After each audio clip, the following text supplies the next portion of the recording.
اس وقت میں بھی سودی کاروبار کے اندر سود کا لینا دینا یہ بڑے پیمانے پر کرتے تھے، اور اسی طریقے سے سونار کا پیشہ ہے، اور اسی طریقے سے ہتھیار کا بنانا اور لوگوں میں تقسیم کرنا، اور اسی طریقے سے جس طریقے سے آج عالمی حالات ہیں تو اسی طریقے سے پہلے سے بھی یہ حالات چلے آ رہے ہیں کہ دونوں قبائل کے درمیان میں لڑانا، جنگ کے لیے سود پر پیسہ دینا، یہ یہودیوں کا شروع سے ازلی پیشہ ہے۔ یہ آج کا پیشہ نہیں ہے جیسے مغربی ممالک جیسے آج کل کر رہے ہیں، تو ان کا ازلی پیشہ یہی ہے، اس کے اندر یہ ماہر ہیں۔ روایات کے اندر آتا ہے کہ مدینہ منورہ کے اندر اور مدینہ منورہ کی بازار میں ایک مسلمان عورت کچھ غرض اور کچھ اپنے کام سے مدینہ منورہ تشریف لے گئی، اور پھر اس کے بعد کام ہونے کے بعد اس مدینہ منورہ کی جو مسلمان ہماری بہن تھی وہ سونار کے پاس پہنچتی ہے جو سونار کی یہودی تھا، اور پھر اس سے کچھ لین دین ہوئی اور سونا اپنا کچھ وہ بیچنا چاہ رہے تھے۔ جب یہ سونار دیکھا کہ عورت اکیلی ہے تو اس سے ہنسی مذاق شروع کیا، اور یہاں تک کہ اس کا نقاب بھی اس نے الٹ دیا۔ اور دوسری روایت کے اندر آتا ہے کہ یہ عورت بہت ہی احتجاج کی کہ اس طریقے سے نازیبا حرکات نہ کیے جائیں، تو بعض یہودی اس عورت کے کپڑے کو نیچے سے کاٹ کر رسی کچھ باندھ دیے تھے۔ یہ پہلے عورت کو جو ہماری مسلمان بہن تھی اس کو پتہ نہیں تھا، جیسے ہی اٹھ کھڑی ہوئی تو اس کے کپڑے نیچے اتر گئے، اور جیسے ہی کپڑے اترے یا نقاب اترا تو یہ عورت پکارنا اور چلانا شروع کی جو کہ ہماری مسلمان بہن تھی، اور جیسے ہی آواز اور پکار شروع ہوئی صحابہ کرام بھی وہاں پہ جمع ہوئے، اور پھر جب معاملات اس حد تک پہنچے کہ یہودی اور مسلمانوں کے درمیان میں ٹکراؤ ہوا تو بعض صحابہ کرام اس پر ہاتھ اٹھائے اور اس کو وہیں پہ قتل کر دیے، اور پھر اس کے بعد وہ لوگ یہودی بعد میں آئے اور پھر وہ لوگ جمع ہوئے، ایک صحابی کو وہ لوگ بھی وہیں پہ قتل کر دیے۔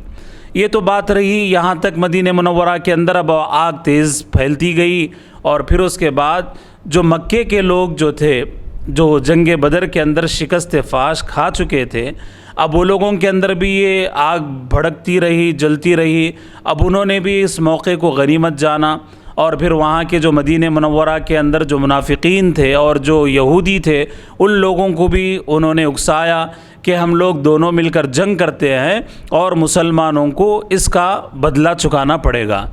بالآخر یہی حالات ہوتے رہے، اور پھر اس کے بعد جنگ احد کے لیے مکہ مکرمہ سے جو مکے میں جو دشمنان اسلام تھے، جو کفار مکہ تھا، انہوں نے بڑی کامیابی کے ساتھ، عیاری کے ساتھ مسلمانوں کے خلاف سازشیں شروع کی اور آپس میں لڑانا بھڑانا شروع کیا، جس کے اندر منافقوں کا جو سردار ہے عبداللہ بن ابی، اس نے بڑا کردار ادا کیا۔ یہ تو بظاہر اللہ کے نبی صلی اللہ علیہ وسلم کے سامنے مسلمان بنا رہا اور اپنے دل کے اندر منافقت چھپائے رہا، صحابہ اکرام کے درمیان میں پھوٹ ڈالنا اور ان مسلمان صحابہ اور اللہ کے نبی صلی اللہ علیہ وسلم کے درمیان میں کدورتیں پیدا کرنے کا کام عبداللہ بن ابی اور دوسرے منافقین جو تھے اچھی طریقے سے انجام دے رہے تھے، اور بالآخر مکے والے اس بات کو پہنچے کہ جو قرآن شریف کی آیت کریمہ میں نے جو سب سے پہلے تلاوت کی، ان الذین کفروا ينفقون اموالهم، وہ لوگ ان الذین کفروا، وہ لوگ جو کفر کیے، وہ لوگ اپنا مال خرچ کرنا چاہتے ہیں تاکہ اللہ کی راہ کو روک سکے، مگر اللہ تعالیٰ آگے فرماتا ہے کہ یہ لوگ جتنا بھی مال خرچ کر لیں، جتنا بھی کر لیں، یہ لوگ ہرگز غالب آنے والے نہیں ہیں، ان کو تو حسرت ہے اور ان کو تو پچھتانا ہی پڑے گا۔ یہ قرآن شریف کی آیت کریمہ ہے۔ اب یہ جنگ بدر کے اندر جو لوگ شکست فاش اٹھا چکے تھے، اس کے بعد یہ لوگ مکہ مکرمہ کے جتنے مالدار تھے ان لوگوں کے پاس گئے اور ان سے کہا کہ بھئی آپ لوگ چندہ دیجئے، آپ لوگ مال جمع کیجئے۔ تو یہاں تک کہ روایت کے اندر آتا ہے 1000 اونٹ سے بھی زیادہ لوگ اس چندے میں، اس مد میں مسلمانوں سے اور صحابہ اکرام سے لڑنے کے لیے وہ لوگ جمع کیے، اور بہت سارا سونا، بہت ساری چیزیں وہ لوگ جمع کیے، اور پورے جمع کرنے کے بعد 3000 کا لشکر لے کر مکہ مکرمہ سے مدینہ منورہ کو روانہ ہونے کے لیے پوری تیاری انہوں نے کی۔ مکہ مکرمہ میں حضرت عباس رضی اللہ تعالیٰ عنہ مکہ مکرمہ میں تھے، اور پورے حالات دیکھتے رہے اور فی الفور انہوں نے اپنے قاصد کو خط لکھ کر اللہ کے نبی صلی اللہ علیہ وسلم کی دربار میں بھیجا کہ مکہ مکرمہ کے لوگ اتنی تیاری کر چکے ہیں اور مدینہ منورہ پر کبھی بھی چڑھائی ہونے والی ہے. اور الحمدللہ وہ قاصد 500 کلومیٹر کا سفر مدینہ منورہ، مکہ مکرمہ سے مدینہ منورہ کا تقریباً 500 کلومیٹر کا سفر ہے، 3 دن کے اندر تیز رفتاری کے ساتھ طے کرتے ہوئے اللہ کے نبی صلی اللہ علیہ وسلم کی خدمت میں حاضر ہوا. اور یہ حضرت عباس رضی اللہ تعالیٰ عنہ کا خط میرے اور آپ کے آقا جناب محمد الرسول اللہ صلی اللہ علیہ وسلم کی خدمت میں پیش کیا. اللہ کے نبی صلی اللہ علیہ وسلم خط کو دیکھتے ہیں اور پڑھتے ہیں، اور پڑھنے کے بعد مکہ مکرمہ کے لوگ جو وہاں پہ کفار مکہ تھے اور ان کی جو تیاریاں تھیں وہ سب کو آپ سمجھ جاتے ہیں اور دیکھ لیتے ہیں. صحابہ کرام سے پھر مشورہ ہوتا ہے. اللہ کے نبی صلی اللہ علیہ وسلم جو قریش کے جو صحابہ تھے، مکہ مکرمہ کے اندر جو انصار صحابہ تھے، مہاجر صحابہ تھے، ان تمام کو بلا کر پھر وہاں پہ اللہ کے نبی صلی اللہ علیہ وسلم مشورہ فرماتے ہیں کہ اب اس کا کیا کیا جائے. تو صحابہ کرام جو جنگ بدر کے اندر جو شرکت نہیں کی تھی، انہوں نے کہا کہ موقع بہت بہتر ہے اور انشاءاللہ المستعان ہم جنگ کے وہ جوہر بتائیں گے کہ دشمن کے دانت کھٹے ہو جائیں گے. پھر تمام صحابہ سے مشاورت ہونے کے بعد، مشورہ ہونے کے بعد اللہ کے نبی صلی اللہ علیہ وسلم صحابہ کو تیاری کا حکم دیتے ہیں. یہ شوال کا مہینہ تھا، 3 ہجری تھی اور شوال کے 6 تاریخ تھے. اللہ کے نبی صلی اللہ علیہ وسلم صحابہ کرام کو ترغیب دیتے ہیں. اللہ کی حمد و ثنا بیان کرنے کے بعد یہ خطبہ ارشاد فرماتے ہیں، صحابہ کرام تیاری فرماتے ہیں. اب یہاں پر اختلاف شروع ہوتا ہے کہ مدینہ منورہ کے اندر اس جنگ کو لڑی جائے یا مدینہ منورہ کے باہر اس جنگ کو لڑا جائے. اب بعض صحابہ کا یہ اصرار تھا کہ جنگ مدینہ منورہ کی گلیوں سے نکل کر میدان میں لڑا جائے، وہاں پر جوہر اچھے دکھلائے جا سکتے ہیں اور مدینہ کی گلیاں بھی تنگ ہیں. مگر بعض صحابہ کرام کا اصرار تھا کہ نہیں، مدینہ منورہ کے اندر جنگ لڑی جائے، جس کے اندر عبداللہ بن عبی جو منافقوں کا سردار تھا اس کا بھی یہ کہنا تھا. بظاہر تو یہ اللہ کے نبی صلی اللہ علیہ وسلم کے سامنے مسلمان تھا، مگر دل کے اندر کفر اور نفاق اس کے دل کے اندر بھرا پڑا تھا. اس نے اصرار کیا کہ نہیں، مدینہ کی گلیوں کے اندر یہ جنگ لڑی جائے تاکہ اس کو موقع ملے، جب لڑائی ہو، جو جنگ ہو، وہ اپنے آدمیوں کو بھیجے اور یہ چھپ کر بیٹھ جائے اور جنگ کے اندر بھی یہ حصہ لے. مگر جب اختلافات بڑھتے گئے تو اللہ کے نبی صلی اللہ علیہ وسلم حضرت ابو بکر اور حضرت عمر رضی اللہ تعالی عنہما کے ساتھ اپنے حجر مبارکہ کے اندر تشریف لے گئے. اور پھر اس کے بعد اللہ کے نبی صلی اللہ علیہ وسلم اپنے سر پر عمامہ باندھتے ہیں اور 2 زریں اللہ کے نبی صلی اللہ علیہ وسلم اپنے جسم مبارک پر باندھتے ہوئے اور اپنی تلوار بے نیام لیتے ہوئے حجر مبارکہ سے باہر تشریف لے آتے ہیں. تو تمام صحابہ سمجھ جاتے ہیں کہ اب جنگ کی تیاری مکمل ہو چکی ہے، جو اللہ کے نبی صلی اللہ علیہ وسلم فیصلہ کریں گے اسی کے مطابق اب عمل کیا جائے گا. تو اللہ کے نبی صلی اللہ علیہ وسلم ارشاد فرماتے ہیں جنگ مدینہ منورہ کی گلیوں میں نہیں ہوگی، بلکہ جنگ مدینہ منورہ کے میدان میں جو احد کا پہاڑ ہے وہاں پر اب جنگ ہوگی. احد کا جو پہاڑ ہے اس کے دامن میں لڑی جائے گی. مولانا، میں اس سے پہلے کہ آپ جنگ کے میدان کے مناظر کی عکاسی کریں، میں اب وقت تو چلا ہے، ہمارے ناظرین سے یہ کہنا چاہوں گا کہ ناظرین اب وقت تو چلا ہے آپ حضرات سے ایک چھوٹے سے وقفہ لینے کا. انشاءاللہ وقفے کے بعد آپ حضرات کہیں جائیے گا نہیں، دیکھتے رہیے اپنا من پسندیدہ channel city India T V, حق کی آواز.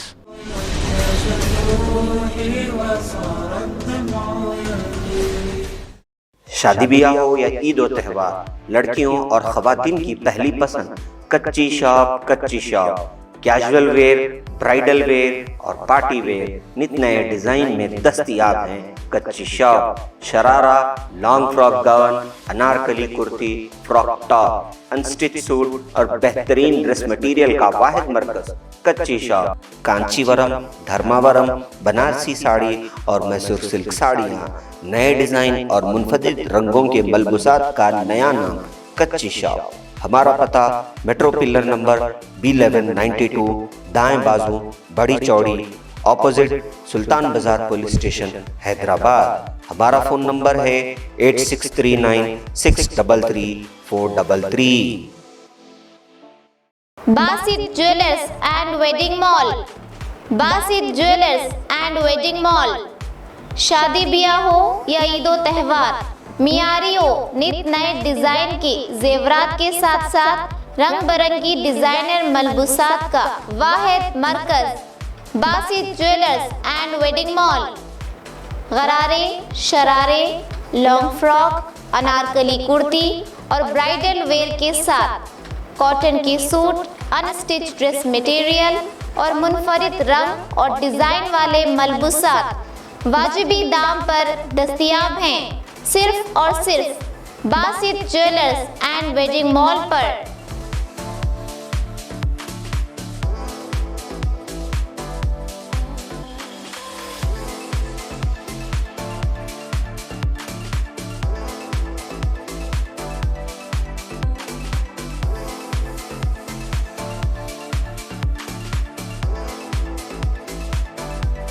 پھر دیر کس بات کی، آج ہی تشریف لائیں۔ Basit jewellers and wedding mall.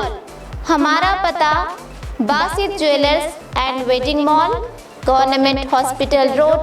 New town, Mahabubnagar. Cosmic Break Zone CBZ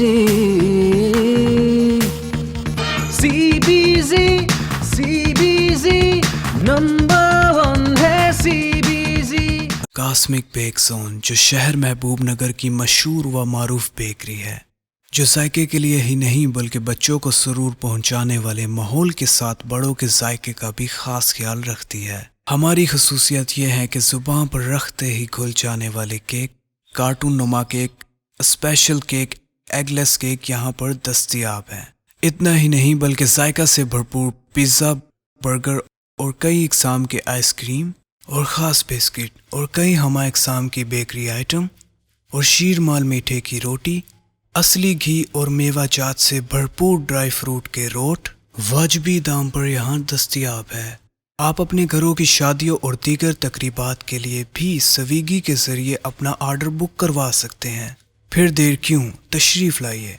cosmic break zone, جو ریاست تلنگانہ کی جانب سے نمبر 1 بیکری ایوارڈ کا خطاب لے چکا ہے۔ ہمارا پتہ ہے کاسمک بیک زون نزد HDFC bank, government hospital road, محبوب نگر۔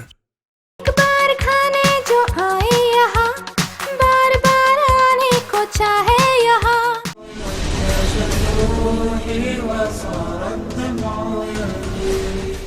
السلام علیکم ناظرین، وقفے کے بعد میں آپ کا میزبان حافظ احمد اکرم عباس آپ سبھی کا استقبال کرتا ہوں آپ کے اپنے من پسندیدہ پروگرام پیغام دین میں۔ ناظرین، وقفے میں جانے سے پہلے ہم مولانا سے بات کر رہے تھے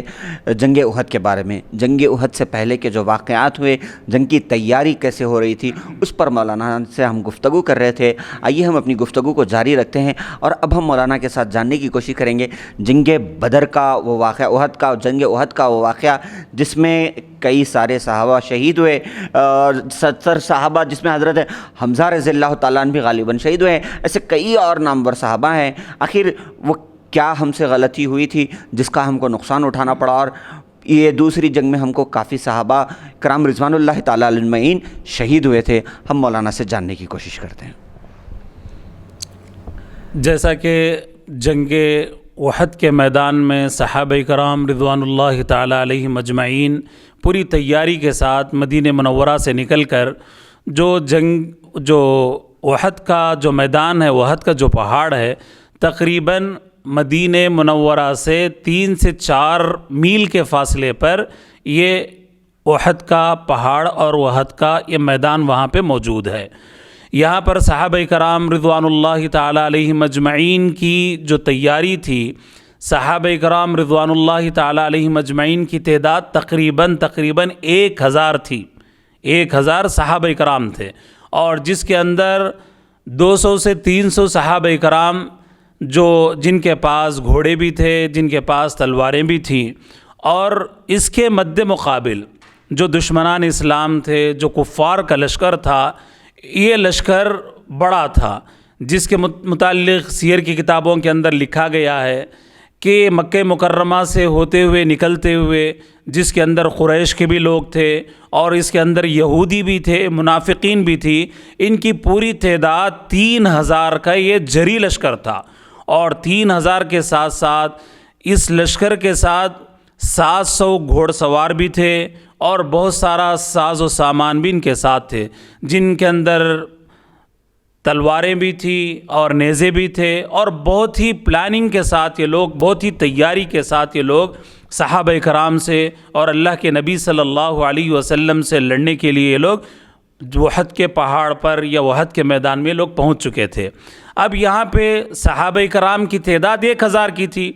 اب عبداللہ بن ابی جو منافق تھا، جو منافقوں کا سردار تھا، اس نے اللہ کے نبی صلی اللہ علیہ وسلم سے مخالفت کی، اور مخالفت کرتے ہوئے جو اس کے ساتھ جو 300 لوگ تھے وہ لے کر مدینہ منورہ کی طرف واپس پلٹ پڑا کہ آپ میرے بات کو نہیں مانے، مجھ سے جو مشورہ کیے آپ اس پر عمل نہیں کیے، لہٰذا میں واپس جاتا ہوں۔ یہ بہت ہی دردناک ایک واقعہ تھا کہ کل تعداد 1000 کی ہے، تو اس میں سے 300 آدمی نکل چکے، تو اب صرف 700 صحابہ کرام جو جان باز صحابہ کرام تھے، جس میں مہاجرین اور انصار بھی تھے، انہوں نے ثابت قدمی کے ساتھ اللہ کے نبی صلی اللہ علیہ وسلم کے ساتھ ٹھہرے رہے۔ اب یہ 300 جو منافق جو عبداللہ بن ابی تھا اور اس کے ساتھ جن لوگوں کے دلوں کے اندر نفاق بھرا ہوا تھا، وہ لوگ واپس ہو گئے۔ اب یہ صحابہ کرام 700 تھے، اور اللہ کے نبی صلی اللہ علیہ وسلم ایسے ایک دنیا کے واحد کمانڈر ہے جس انداز سے احد کی لڑائی لڑی گئی،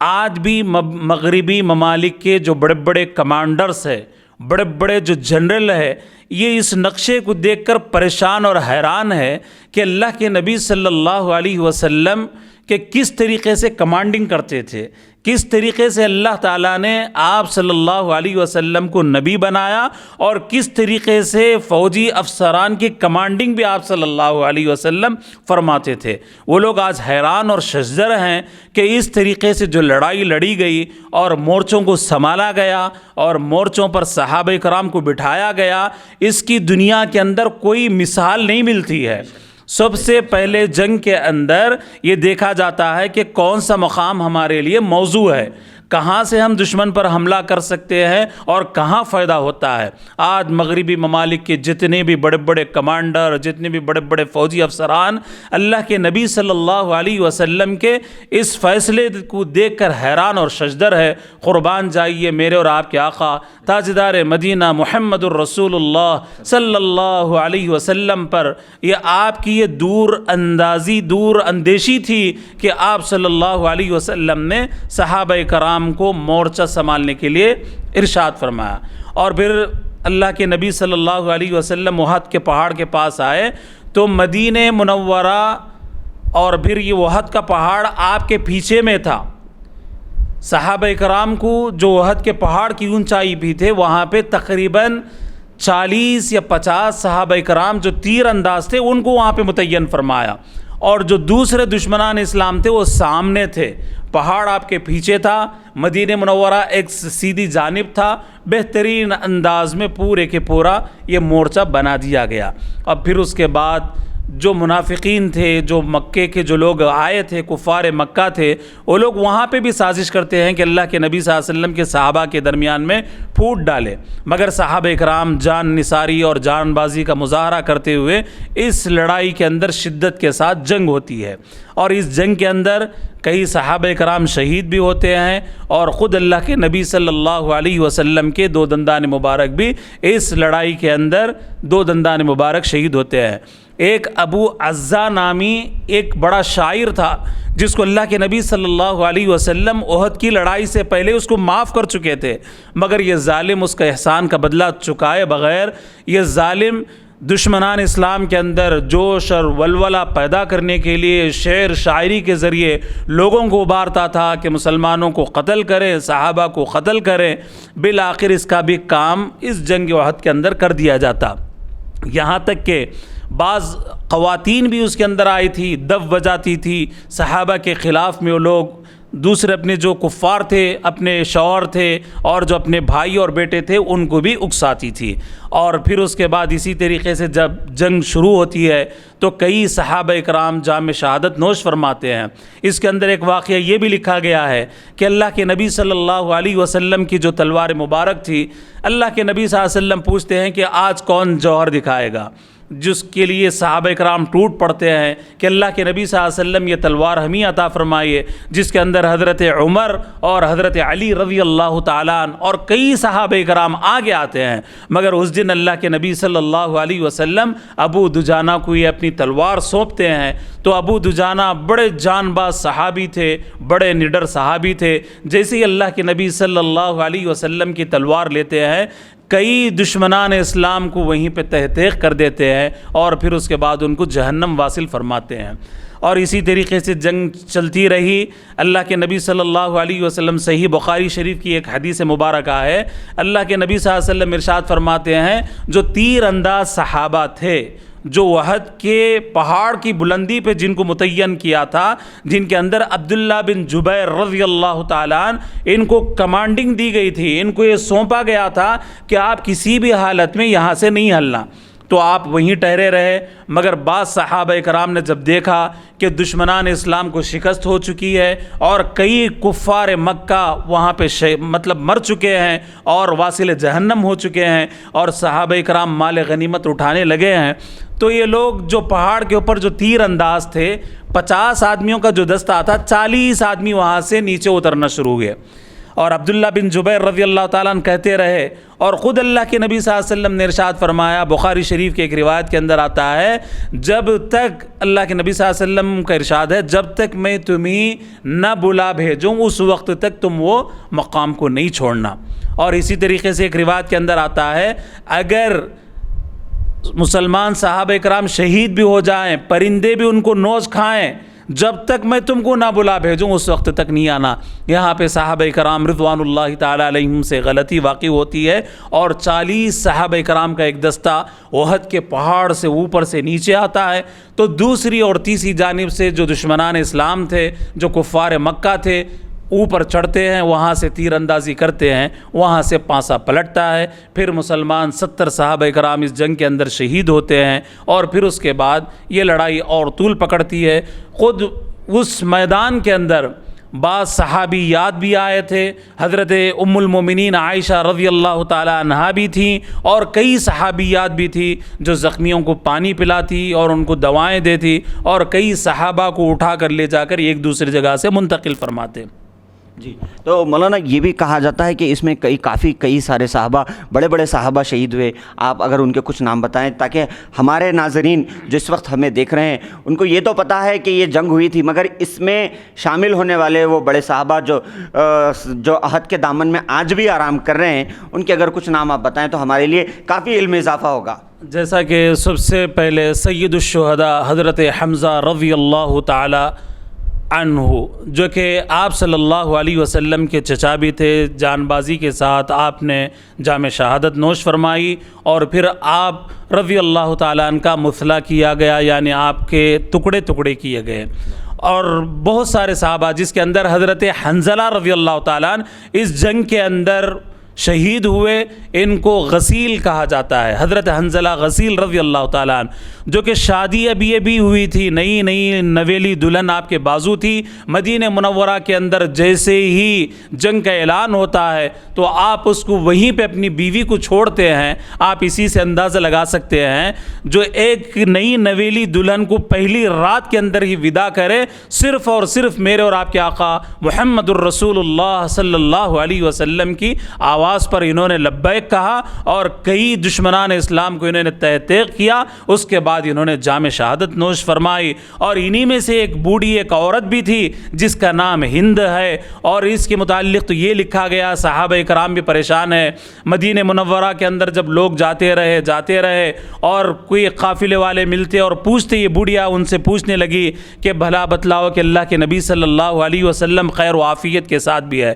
اس جنگ کے اندر یہ بھی افواہ پھیلائی گئی کہ نعوذ باللہ اللہ کے نبی صلی اللہ علیہ وسلم شہید ہو گئے. حالانکہ اللہ کے نبی صلی اللہ علیہ وسلم جوان مردی کے ساتھ, آپ کمانڈر ان چیف ہونے کے ناطے صحابہ کرام پورے تتر بتر ہو گئے تھے. صرف اور صرف 7 صحابی جو قریشی تھے اور 2 اور صحابی تھے, 9 صحابہ کے ساتھ آپ جنگ کے میدان کے اندر ثابت قدمی کے ساتھ اللہ کے نبی صلی اللہ علیہ وسلم ثابت قدمی کے ساتھ ڈٹے رہے اور کہتے رہے کہ لوگوں آؤ, میں نبی ہوں, سچا نبی ہوں, سچا نبی ہوں. پھر اس کے بعد ایک بارگی کے ساتھ حملہ کیا گیا. پھر اس کے بعد نقشہ جنگ کا بدل گیا. تو بھلا بتلانے کا مقصد یہ ہے کہ ان میں سے ایک ایسی عورت بھی تھی جو اللہ کے نبی صلی اللہ علیہ وسلم کی محبت اور عشق کے اندر دیوانی ہو چکی تھی کہ مدینہ منورہ سے بھاگتے بھاگتے نکلی, صحابہ سے پوچھنے لگی کہ بتلاؤ کہ مجھے اللہ کے نبی صلی اللہ علیہ وسلم خیر و عافیت سے بھی ہے نہیں.